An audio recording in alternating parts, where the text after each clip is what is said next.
For 3 decades, Johnny Carson ruled late-night television like no one before him. To millions of viewers, he was the charming everyman behind the desk, with the quick wit, the sly smile, and the uncanny ability to make anyone, from politicians to Hollywood legends, feel at home. Night after night, his presence became part of America's routine. The Tonight Show was more than a talk show. It was a cultural meeting place where stars became icons and unknowns became household names with the flash of Carson's grin. Yet, what audiences never saw was the sharp line dividing Johnny's professional polish from his private thoughts. Behind the curtain, Carson's geniality cooled into quiet judgment, and those who worked closest to him discovered that the host kept something of a mental blacklist, a private catalog of famous names he considered not just difficult, but in his words, genuinely bad people. Years later, in conversations with friends and producers, Carson began to speak more candidly about those guests who had left him shaken, angry, or disgusted. His revelations did more than tarnish individual reputations. They revealed a darker reality about Hollywood's golden age, exposing a world where cruelty, ego, and corruption were often shielded by glamour and fame.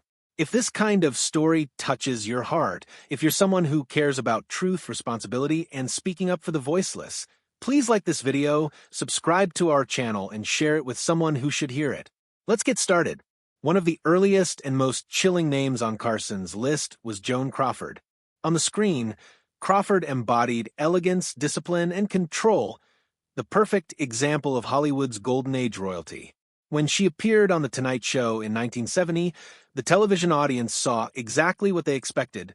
A poised legend, smiling gracefully, her answers witty and polished, her laugh timed with the precision of an actress who had rehearsed it all before stepping on stage. But to those working behind the cameras, the night told another story entirely. Crawford's demands began days before her arrival, with a 4-page memo sent to the production office outlining everything from the precise angle of her chair to the studio temperature, which was to be held at exactly 67 degrees.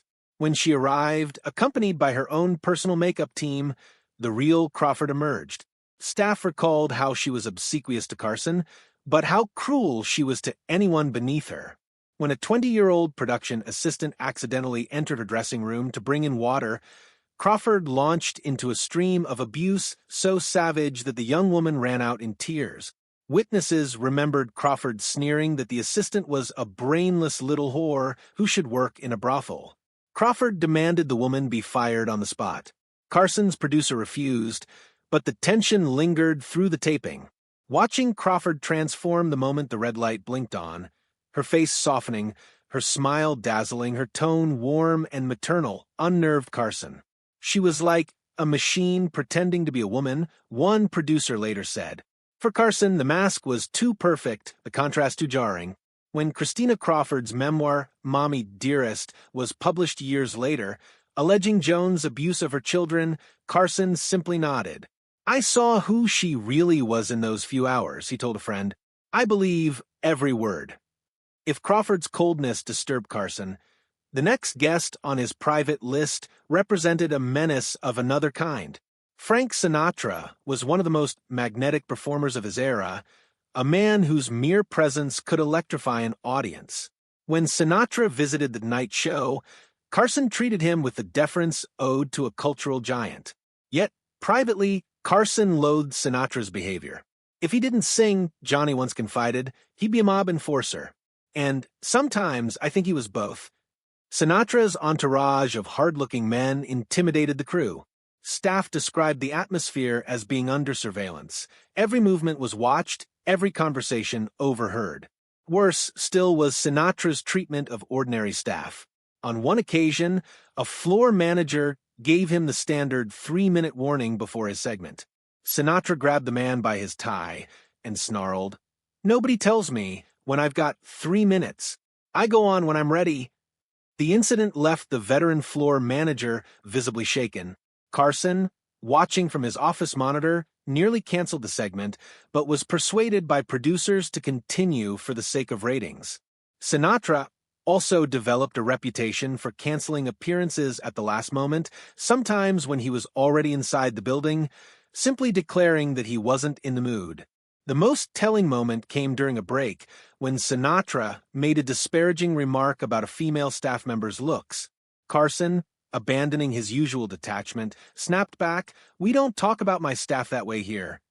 The studio froze at the rare sight of Carson challenging a guest directly. Though the cameras resumed with practiced smiles, Carson's questions became clipped, his warmth gone. Afterward, he privately instructed producers to limit Sinatra's visits to once a year. For Carson to intervene in bookings at all was rare. His insistence in Sinatra's case spoke volumes. Then there was Orson Welles, the towering genius whose reputation matched his girth. Welles dazzled audiences with his theatrical voice and epic stories, but behind the scenes, he was a nightmare for Carson. Writers recalled how Welles would dismiss their carefully crafted questions as pedestrian and refuse to engage with anything prepared. He would seize control of the show, ignoring Carson's cues to wrap up, turning 7-minute segments into 25-minute marathons that threw the entire night's schedule into chaos. Crew members recalled him trying to direct camera angles mid-interview, barking instructions as though he were running a movie set. To production assistants, he refused to speak directly, instead saying things like, "Tell the girl I need more water." Carson, himself a perfectionist about timing and structure, found Welles's disregard for the format infuriating. "Genius doesn't excuse everything," he told Ed McMahon after one appearance. "Being brilliant doesn't give you the right to hijack someone else's show." If Welles embodied ego unchecked, Bette Davis embodied hostility unfiltered. With her biting wit and legendary screen presence, Davis could captivate an audience with a single glance. But in Carson's studio, she often turned her fire on fellow guests, interrupting, talking over, even physically turning her back to younger performers. Staff described her backstage language as shockingly sexist and racist, even for that era. She demanded whiskey in her dressing room and could become belligerent with cue card holders or makeup artists. Once, Carson himself stepped in quietly when Davis berated a staffer, telling her, "On this show, we speak to everyone with respect, or we don't speak at all." For Carson, who admired Davis's artistry, the disappointment cut deep. After her final appearance, he vowed never to invite her back. "Life's too short," he muttered. "No one should have to be verbally flogged by Bette Davis, no matter how many Oscars she has." Mickey Rooney brought an altogether different set of problems. Once the #1 box office star in America, by the 1970s Rooney had become a volatile guest, prone to drinking before appearances and known for behavior toward young female staff that today would be classified as harassment. Production assistants dreaded assignments involving him. He would grab hands, make suggestive comments, and hold on just a little too long when a woman tried to leave. Carson, who drew a strict line on professional conduct, was appalled.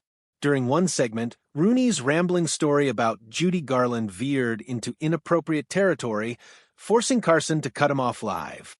Afterward, Carson apologized personally to a young actress who had endured Rooney's comments that night.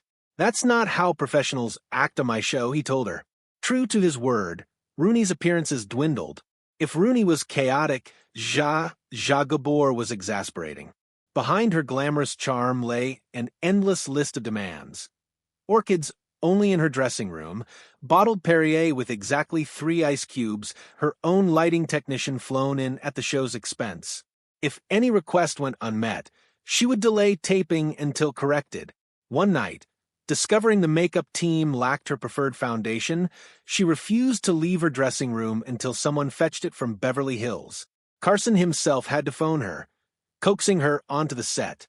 Afterward, he joked, "I'd rather interview a cat. At least the cat wouldn't need 3 assistants and special lighting." Shelley Winters was another storm altogether. A 2-time Oscar winner, Winters cared less about entertaining audiences than about speaking her mind.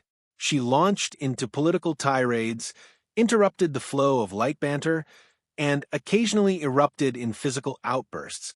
The staff began removing items from the set before her appearances, fearful she might throw something. Yet, unlike others on Carson's blacklist, Winters's outbursts came from passion, not cruelty.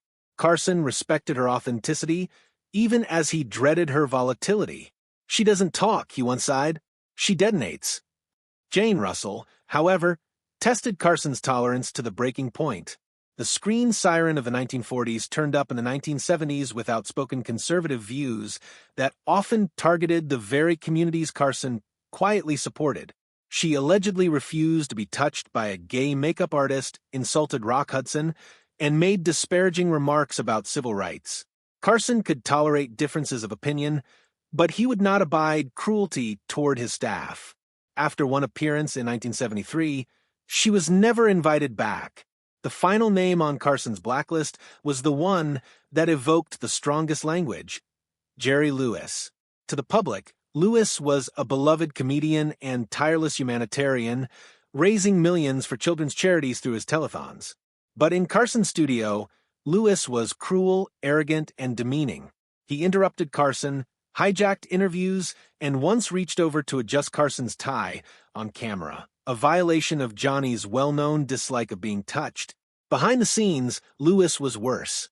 He refused to learn staff names, screamed at a cameraman for breathing too loudly, and berated crew members as though they were beneath him. For Carson, the hypocrisy was intolerable. Lewis wept publicly for sick children, then treated working people with contempt. After his final appearance, Carson told his producer, "Never again." Years later, asked about Lewis at a private dinner, Carson shocked those present by saying, "In a town full of phonies, he stands out as truly hateful, and that takes some doing."